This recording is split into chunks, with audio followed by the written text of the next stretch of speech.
Dear friends, how do you know that your testimony is the testimony of Jesus?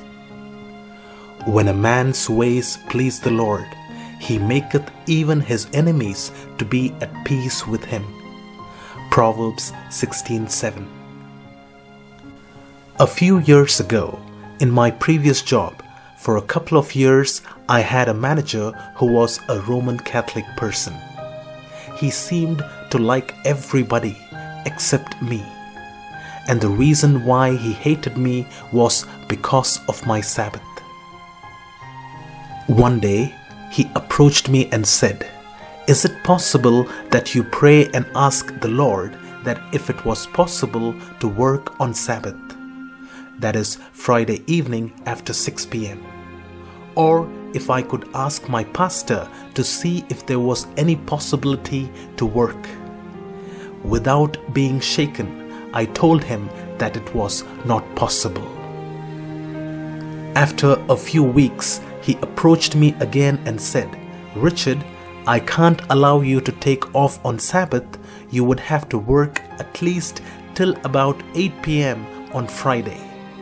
I knew that this was not the decision of the management and that it was his trick to push me into working on Sabbath.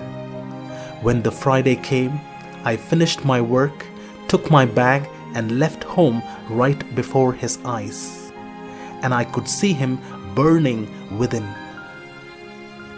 He approached me many times even after all the failed attempts, but all were in vain. A few months later, because of some problems with his performance at work, he was asked to resign by the management. I was shocked to hear that. What my manager was trying to do to me fell upon his head. Though he considered me as his enemy, I still considered him as my friend. Yes, I was burdened for him, for he was a soul that was lost in the world. Using my DVD copier, I copied as many DVDs as possible. Most of them are documentaries of the present truth, and some of them were about the Antichrist, the Roman Catholic Church, and how much they have tried to destroy the truth, even the Bible itself. Along with the DVDs, I took a lot of books written by Ellen G. White and one leather-bound KJV Bible. When I put all those things together, it was one huge pack of things. The day had come when my manager was leaving. It was his last day at work, and on that day I told my manager that I wanted to spend a few minutes with him. So we went outside the office and sat at a quiet place, and there I opened the big huge bag that I had brought for him. He surprisingly asked, "Did you bring all these things for me? And did you copy all these many DVDs for me?" I said yes. Tears filled his eyes. He then said, "Richard, I and the management have tried so much to harm you and your Sabbath, but it has been very clear that God is with you, and hence we could not touch you." These were the exact words of my manager. My manager had to confess that God was with me. Yes, my friends, these were the exact words of my manager. God is with you. I spoke to him for a while, sharing my testimony as to how the Lord had changed my life. And I also shared with him some of the important aspects of the three angels' message.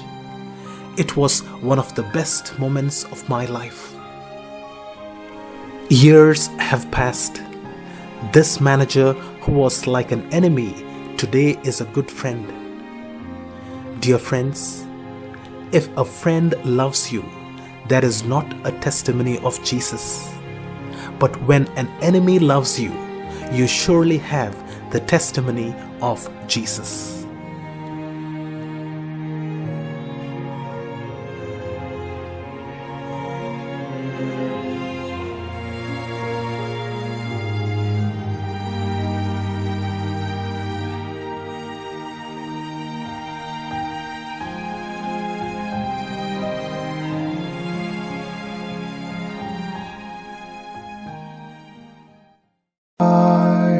once was lost in sin, but Jesus took me in, and then a little light from heaven filled my soul.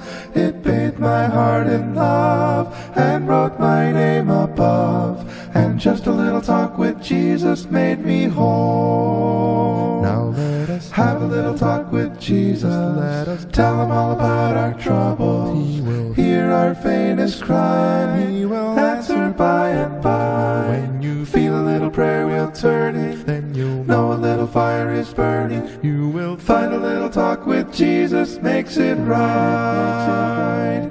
Sometimes my path seems drear, without a ray of cheer, and then a cloud of doubt may hide the light of day. The mist of sin may rise and hide the starry skies, but just a little talk with Jesus clears the way. Now let us have a little talk with Jesus. Let us tell him all about our troubles. He will hear our faintest cry. He will answer by and by. When you feel a little prayer wheel turning, then you'll know a little fire is burning. You will find a little talk with Jesus makes it right. I may have doubts and fears, my eyes be filled with tears, but Jesus is a friend who watches day and night. I go to him in prayer, he knows my every care, and just a little talk with Jesus makes it right. Now let us have a little talk with Jesus. Let us tell him all about our troubles. He will hear our faintest cry. He will answer by and by. Now when you feel a little prayer wheel turning, then you'll know a little fire is burning. You will find a little talk with Jesus makes it right. Find a little talk with Jesus makes it right.